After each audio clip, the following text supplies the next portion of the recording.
नमस्कार. महाराष्ट्र योजना कॉर्नरमध्ये आपल्या सर्वांचे स्वागत आहे.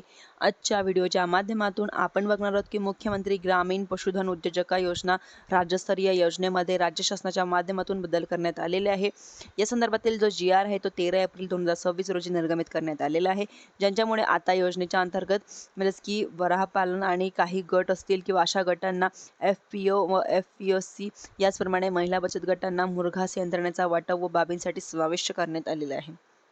अर्थसंकल्पीय अधिवेशनामध्ये या योजनेच्या संदर्भातील मोठी चर्चा झाली आहे व आमदारांच्या माध्यमातून या योजनेच्या म्हणजेच की वाराह पालनाचा समावेश करावा अशी मागणी करण्यात आलेली आहे. याच अनुषंगाने 13 एप्रिल 2026 रोजी राजस्थानच्या माध्यमातून एक जी-आर निर्गमित करण्यात या योजनेबद्दल करण्यात आलेला आहे, ज्यांच्यामध्ये आता पहिली बाब ॲड करण्यात आलेली आहे.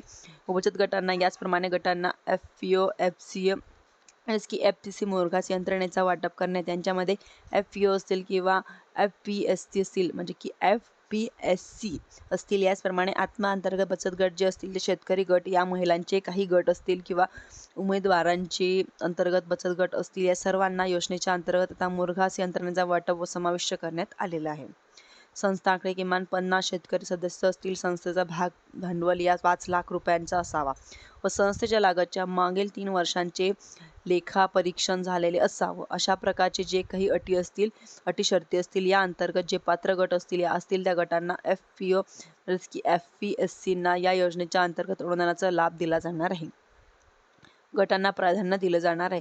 लाभकरांचा अर्ज विचारात घेत असताना दुसरी बाब समाविष्ट केली जाणार आहे, म्हणजेच की वराहपालन योजना ज्या अंतर्गत 5+ असा वराह गट असेल त्यांचा विमा ही बाब समाविष्ट करण्यात आलेली आहे.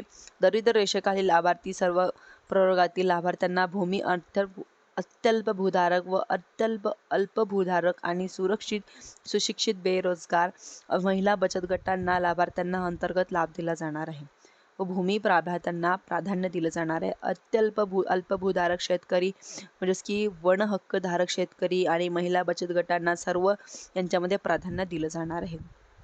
या अंतर्गत 5 वराह 22,500 प्रति वराह व नरवराहासाठी प्रति नरवराह आणि 25,000 त्या 3 वर्षाचा विमा 17,531 असे एकूण 1,58,187 आणि शेड आणि खाद्य पाण्यासाठी भांडी वगैरे जे काही असेल ते 50,000 एकूण 2,08,187 एवढा प्रकल्प खर्च निश्चित करून सर्वसाधारण प्रवर्गाला 50% आणि अनुसूचित जाती जमातीसाठी लाभार्थ्यांना 75% अशा प्रमाणामध्ये हे अनुदान दिलं जाणार आहे. त्यांच्यामध्ये पशुपालन व्यवसायाच्या शासकीय निमशासकीय संस्थेच्या प्रशिक्षण प्रमाणामध्ये घेतले जाणार आहे. त्यांच्यामध्ये जमीन असेल किंवा भूमी असेल किंवा भूमीचं प्रमाणपत्र असेल या अंतर्गत अर्ज करता येणार आहे. प्रशिक्षणाचं प्रमाणपत्र किंवा अनुभव प्रमाणपत्र, UDID दिव्यांग असेल किंवा तर UDIDचं प्रमाणपत्र, शेड आणि जागा उपलब्ध असल्यास वराह मोकाट सोडले जाणार नाही. याचबाबत स्वयं घोषणापत्र असे कागदपत्र घेऊन योजनेच्या अंतर्गत लाभार्थ्यांना लाभ दिला जाणार आहे. धन्यवाद.